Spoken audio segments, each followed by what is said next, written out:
Ka Syrngulieh ka bedai ka way na ki Kynhun Rai Gospel na ka than Nyongston West Kasil District kan Pyllait ba ya ka way ka Jingrwai dur ki Thymmai jongka ka bala ai kerteng to pen Thymmai ka mensiem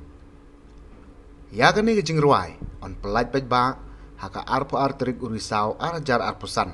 ka bedairu ka tarik ka jingkenjo si Snem thik ka Khlad no ka Delaju khongwar ka bedai ka way na ki dekhot jongka Kynhun Syrngulieh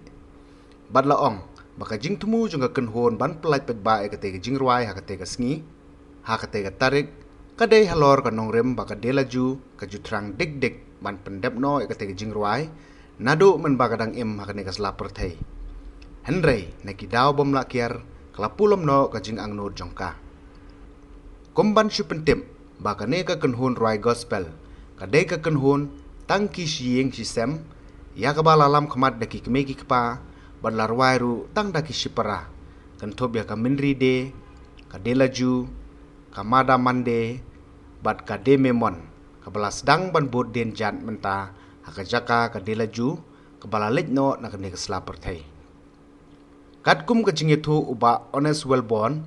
bad ka kong Emilia khongwar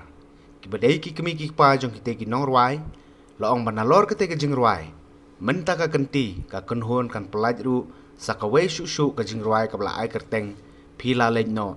ka badai ka Jingrwai ka bala thau kerpang sipang ka Khlad no ka Delaju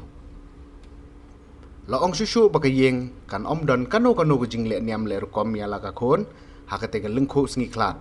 henrei on shu Pyllait ba tang ya ki Jingrwai ka ban long kum kadak ka jingkan mau i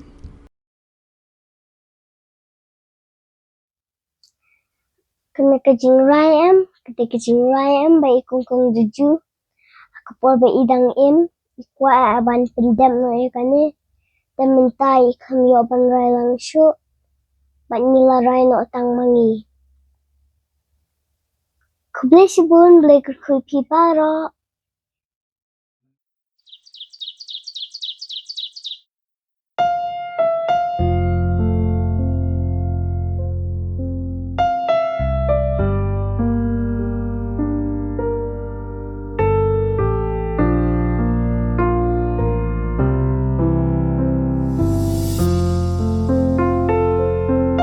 หากมาจ